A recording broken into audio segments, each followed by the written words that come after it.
Hello everyone, welcome back to the Redstone review. Today we're going to be going over logic gates, the AND, OR, and our snore latches.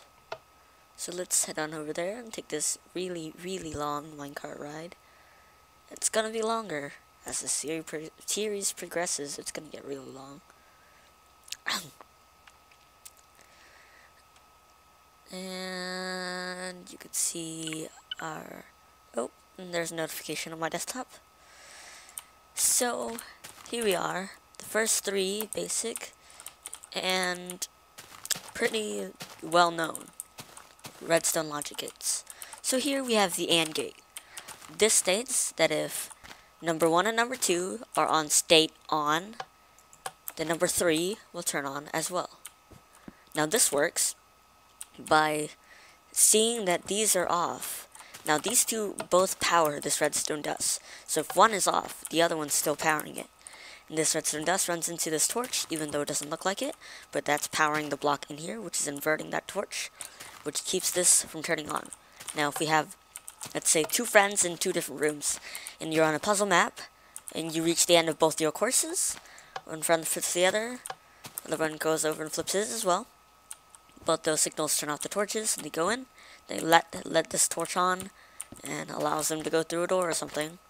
And see, both of them have to be on, or else it'll be off. Now, here's a variation I've used sometimes.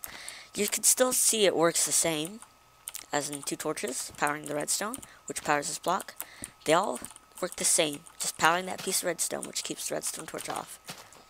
This is a little more compact, a 2x2 instead of 3x1, but whatever fits your preferences. Now, here we have a triple AND. That's what I like to call it anyways. Some people call it a three-way AND, and otherwise. So this works the same way. You just invert these torches to turn on this redstone torch, power whatever, actually. So, see how we can't have just two down, we have to have all three before that redstone torch can turn on. See? Those two, this one still, you get how it works. Quadruple AND, it's pretty much the same concept. As long as the redstone is touching all the torches. Now there's a way to extend this up to 15 blocks, I think. Yeah, 15. Unless you use a double extender, but I don't think that'll be a little too complicated for one of these. And it's a lot of inputs, 15. So now we have an OR gate.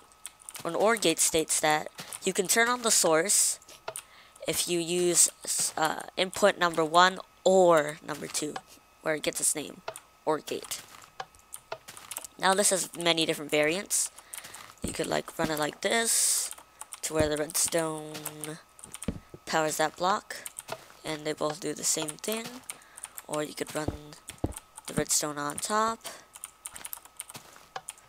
or you could even use redstone, use one of the redstone repeaters,